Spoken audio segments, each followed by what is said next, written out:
in Wilmington. We are here. We are here. We have arrived. You remember that band, Dark Angel? Yeah. The old thrash metal band? Yeah. Yeah, they're pretty good. We have arrived!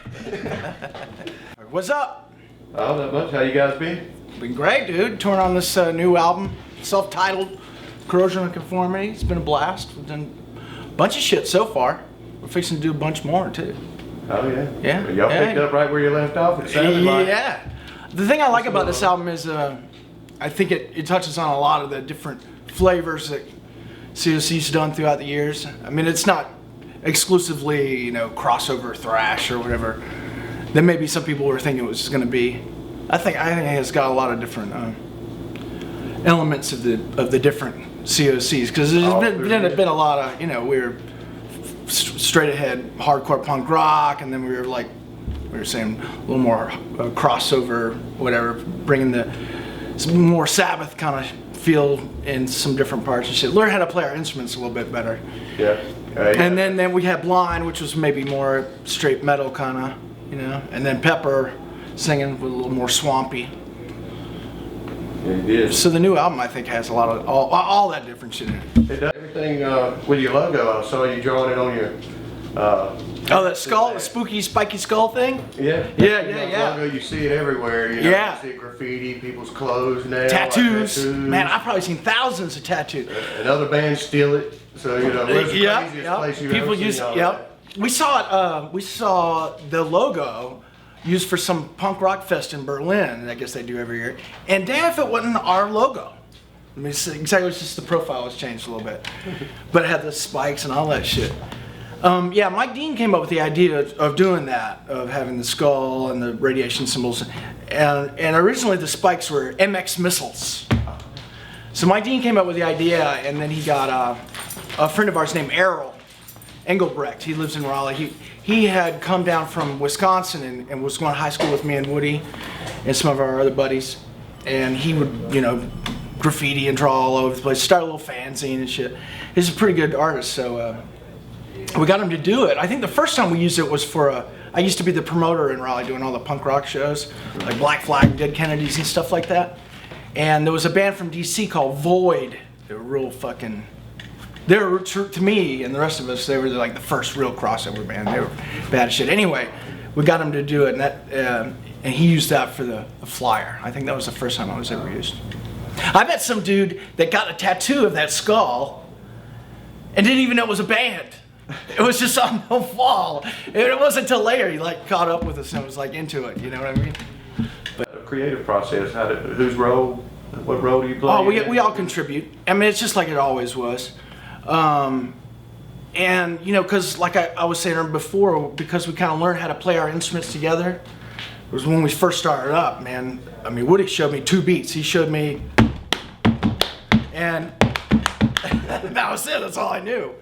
So throughout the years, you know, because the three of us learned how to play our instruments together, we kind of had this weird chemistry thing where we can just roll with shit quickly. Like I've never had that with anybody, not to put any other folks that we've jammed with over the years in a different place, but it is something special with me, Mike, and Woody.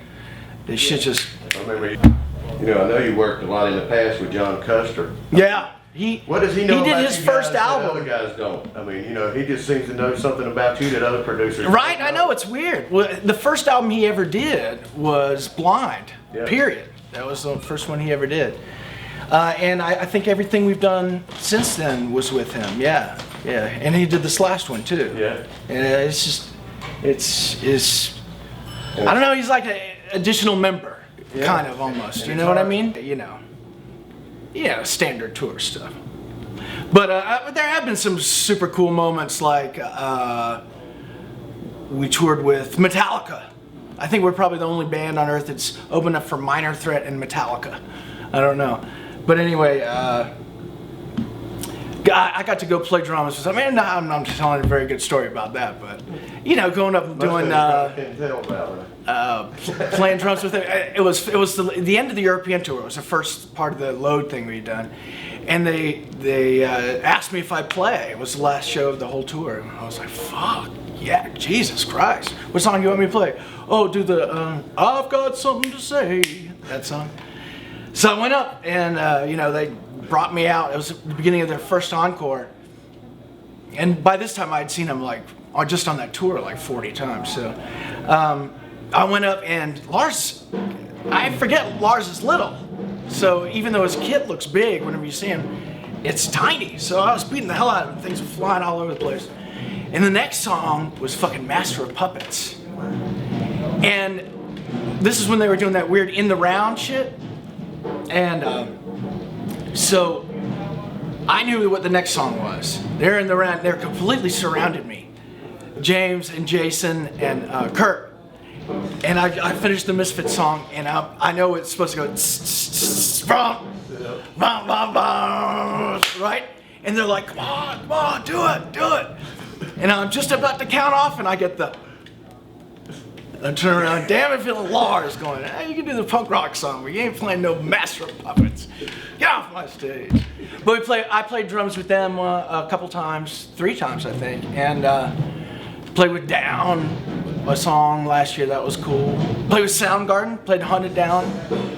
So, I mean, those aren't really good tour stories, but they're definitely cool for me, you know what I mean? Well, tell me a little bit about your relationship with Dave Grohl and y'all recording in his studio. Oh, that was great, man. That worked out. Fuck. Man, talk about karma. That was some good karma for me, I tell you what. Well, I was watching Saturday Night Live, and because Dave's side band with Josh Homme and John Paul Jones, them Crooked Vultures, were playing on there. I mean, he's been on Saturday Night Live a million times, but I wanted to check it out because he was playing drums. I think he's a fucking badass drummer. So I checked him out, and they were pretty cool. But at the end of Saturday Night Live, he was doing some skit where he was in a punk rock wedding band called Crisis of Conformity. Anyway, Fred, what's his name from Saturday Night Live, did a dive into the wedding cake and all this. It was pretty cool. It sounded like old COC, really.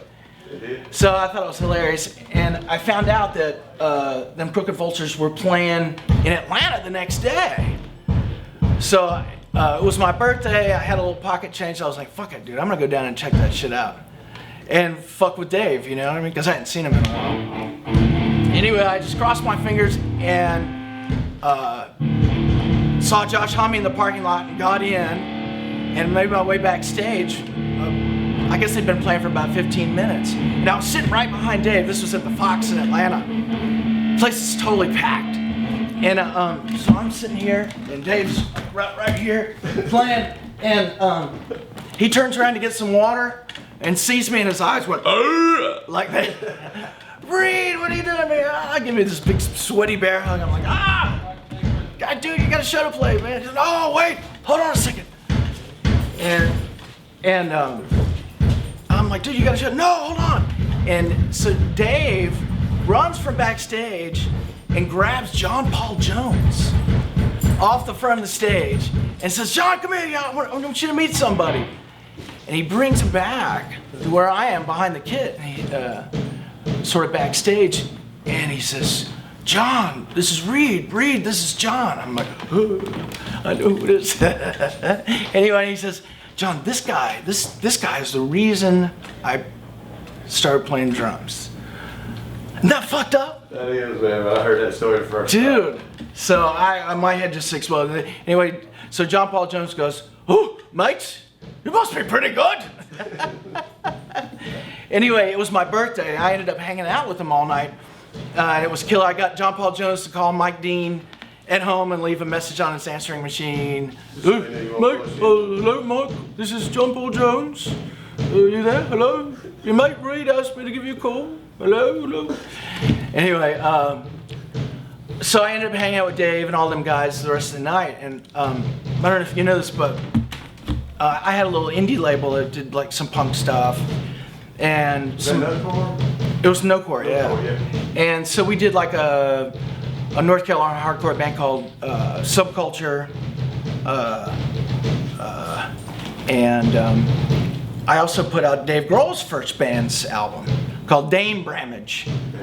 Yeah, Dane Bramage. This is before he was in Scream, and obviously before he was in Nirvana. But he never forgot it. You know, he was stoked, and he's told me that night, the Atlanta night, "Woo, mate, you must be pretty good" night. And he said, "Look, man, I heard you and Woody and Mike are jamming again. That's fucking great. You got to come to my studio." And I was like, "Yeah, okay, yeah. No, seriously, come on out, man. I'll set you up, dude. I'm telling you, it's gonna be, yeah." So basically, it was free. He said, "Just get your ass out there, set up some time. Here's my studio manager's number." And yeah, I didn't take him seriously. I thought he was just being nice or whatever. But he calls me up a week later and says, "What's going on? Did you find another studio?" I'm like, "What? I thought you were just kidding." He's like, "No." So yeah, we set it up, went out there, and we did about 35 songs. We did a whole album's worth of COC stuff, and mine and Mike's other band, Righteous Fool, did a very, very first show. It was at,